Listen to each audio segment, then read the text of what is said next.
Agora, para a gente falar sobre outros fenômenos, a gente vai ter que comentar com vocês alguns conceitos que também vocês devem ter trazidos lá da mineralogia geral. Então lembrem-se lá que num mineral, num cristal isótopo, a luz se desloca sempre com a mesma velocidade em qualquer direção considerada, tá?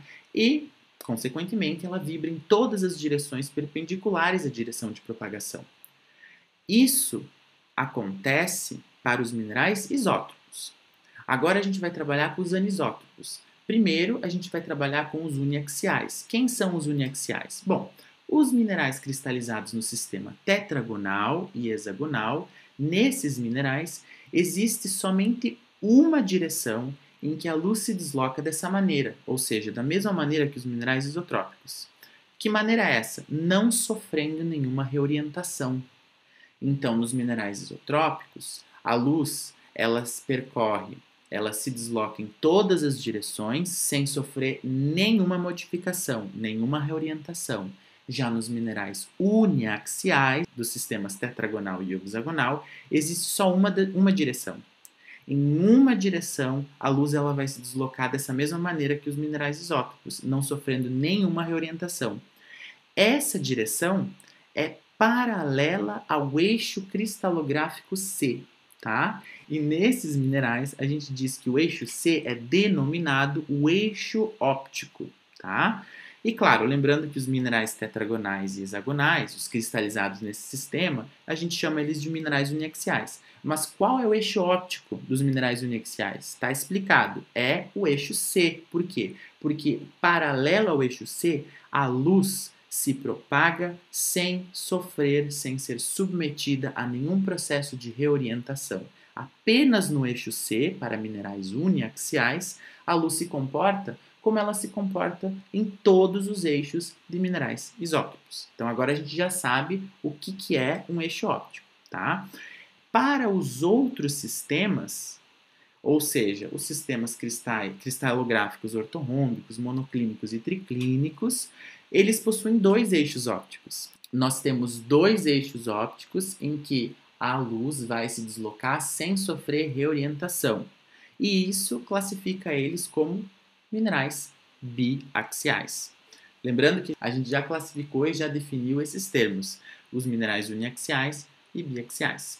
Então, quando a luz ela se desloca dentro de um cristal uniaxial em uma direção qualquer, tá? Que não seja o eixo C. A gente não está mais trabalhando com o eixo C. Então, quando a luz se desloca dentro de um mineral uniaxial em uma direção qualquer que não seja o eixo C, ela se divide. E isso é muito importante a partir de agora. Tenham sempre em mente isso. Quando a luz incide em minerais anisótropos, tanto uniaxiais quanto biaxiais, ela se divide, a luz se divide em dois raios de luz. Eles vão se propagar com velocidades diferentes, até porque a gente lembra lá atrás que tínhamos, né, índices de refração diferentes, né? Então aqui também está acompanhando a mesma situação. A luz, ela se divide, o raio de luz vai se dividir em duas direções, no caso de minerais uniaxiais, que vão se propagar com velocidades diferentes. E nós vamos dar nome a esses raios, eles são muito importantes. O primeiro deles é o raio ordinário, que a gente chama de O, que está escrito aqui. E o segundo é o raio extraordinário, que a gente chama de E, está aqui. Ele não está, prestem atenção, ele não está paralelo ao eixo C, tá? Porque o eixo C é o eixo óptico. Nós temos os outros dois raios de luz que se decompuseram, o raio O e o raio E. Pronto, agora a gente consegue explicar o fenômeno da extinção. Nas substâncias isotrópicas, nos minerais isotrópicos, a luz ela sempre vai se deslocar com a mesma velocidade em qualquer direção. Então, elas não vão ter dupla refração, elas vão ter apenas uma refração. Apenas existe um índice de refração. Com o microscópio de polarização, os minerais eles são observados, obviamente, em luz polarizada, que por convenção, lembrem do que eu falei no passado, é a direção NS. A luz polarizada vibra em direção NS.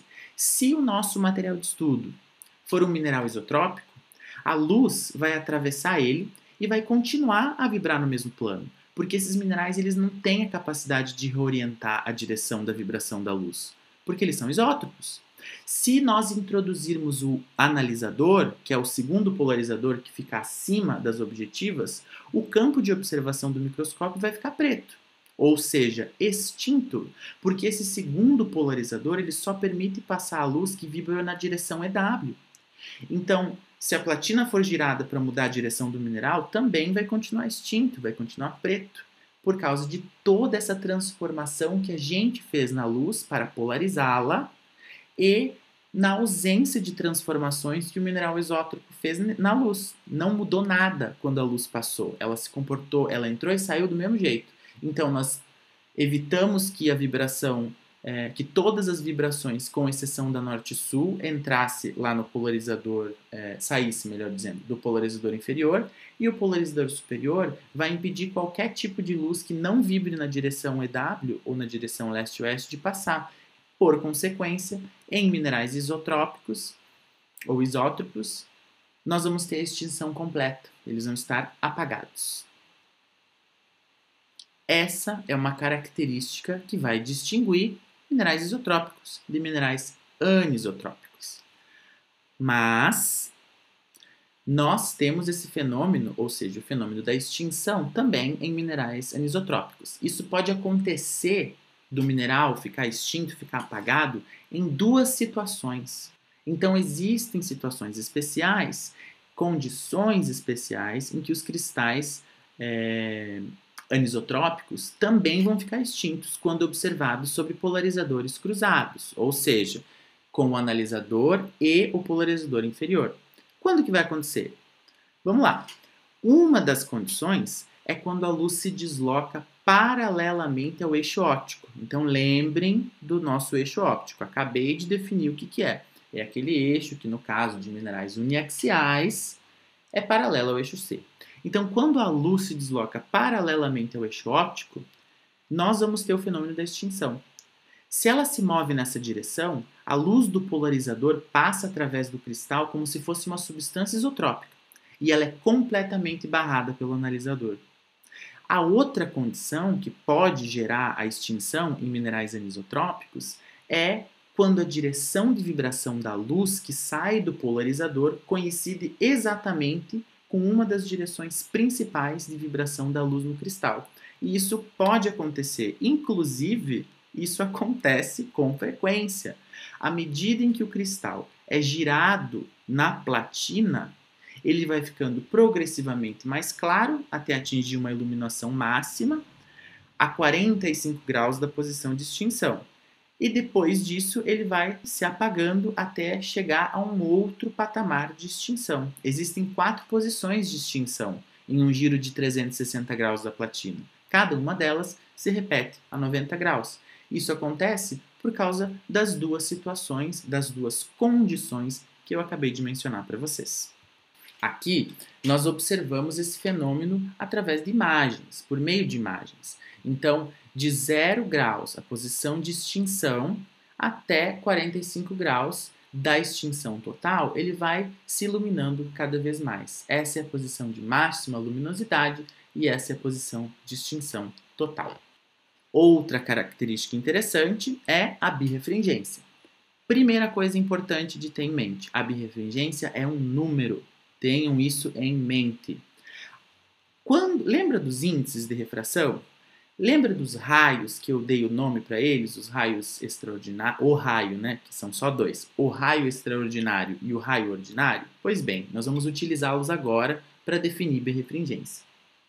Os 2 índices de refração principais dos cristais uniaxiais, que a gente chama de ômega, que é um Wzinho, e epsilon, que é um Ezinho, a diferença entre eles a gente chama de birrefringência. Então é uma conta matemática, é a diferença entre os 2 índices de refração principais, que são os únicos, né, no caso de minerais uniaxiais, são os 2 únicos raios, o extraordinário e o ordinário. A diferença entre eles é a nossa birrefringência. Para o caso de minerais biaxiais, que são 3, lembrem que são 3 índices de refração, porque a luz, quando incide neles, os minerais biaxiais, se decompõe em 3 raios. Então, nós temos a diferença entre o maior e o menor, tá? Aí vai ter a nossa birrefringência, que é um número. que é a diferença entre esses índices de refração. Então, eles têm ali nomes diferentes, eles têm títulos diferentes, né? Nós podemos chamar os raios de extraordinário e raio ordinário, quando a gente está trabalhando com um tipo de propriedade óptica, mas quando a gente está trabalhando com a birrefringência, a gente chama eles exclusivamente de ômega e epsilon, que é aquelas letras gregas que a gente vê nos livros de mineralogia para definir a birrefringência dos minerais, tá? Nós temos a birrefringência, que é essa letra grega, e nós temos também os nossos índices de refração, o maior e o menor, e a diferença entre eles é a birrefringência. Todas essas letras gregas que eu mencionei, elas estão nesses guias, né? Porque a birrefringência é uma característica intrínseca de cada mineral. Cada um tem o seu, né? O seu valor de birrefringência. E agora a gente entra em outra propriedade. Essa é uma propriedade, não é numérica, tá? Ela é relacionada com a birrefringência, mas essa é uma propriedade visual. A gente observa ela em lâmina petrográfica. Quando o cristal ele é girado em uma posição de extinção para outra, aquela movimentação da platina que eu comentei, o cristal vai modificar o comportamento da luz polarizada, né? As diferenças de polarização, as diferenças de velocidade, a variação da intensidade, tudo isso vai modificar-se quando a gente gira a platina. E é daí que surge as cores de interferência. Durante a passagem pelo cristal, os dois raios de luz que se decompuseram, o raio extraordinário e o raio ordinário, eles se deslocam com velocidades diferentes. Quando eles emergem do cristal, quando eles saem do cristal, existe uma diferença de fase entre eles. Porque se eles estão se deslocando com velocidades diferentes, um vai sair antes e o outro vai sair depois. Então isso vai gerar uma diferença de fase entre eles. A diferença com que um raio fica à frente do outro, a gente chama isso de retardo, tá? A diferença entre a velocidade de um e a velocidade de outro vai gerar essas cores, vai gerar esse tipo de fenômeno que a gente chama de cor de interferência. Lembrando que essa diferença de velocidade, ela vai depender da velocidade, tá, da luz, como ela se comporta dentro do cristal e também da espessura do cristal atravessado. Então, as cores produzidas, as cores que a gente observa, por causa desse retardo, são chamadas de cores de interferência. E existem diferentes ordens de interferência, que vão depender, né, da velocidade, vão depender do retardo. Então, a birrefringência, a espessura do material e a orientação óptica do cristal são os fatores que vão interferir nas cores de interferência. Desculpe o pleonasmo, mas é assim que funciona. A diferença entre os dois índices de refração extremos de um cristal é a nossa birrefringência. A espessura do material a gente define quando a gente está confeccionando a lâmina. E a orientação óptica do cristal a gente define quando a gente vai girar a platina, conforme a gente gira a platina. Tudo isso vai interferir nas velocidades de saída, tanto do raio ordinário quanto do raio extraordinário, e vai gerar um retardo que vai gerar o fenômeno visual de cores diferentes, tanto de primeira ordem, quanto de segunda, terceira, quarta e assim por diante. Isso é o que a gente chama de cor de interferência. Então vejam que interessante. Tanto a birrefringência quanto a cor de interferência estão relacionadas a situações em que a luz se desloca por dentro da estrutura do cristal com velocidades diferentes, dependendo da direção em que ela se propaga. Isso só acontece em minerais anisotrópicos, porque em minerais isotrópicos a luz se propaga com a mesma velocidade em todas as direções.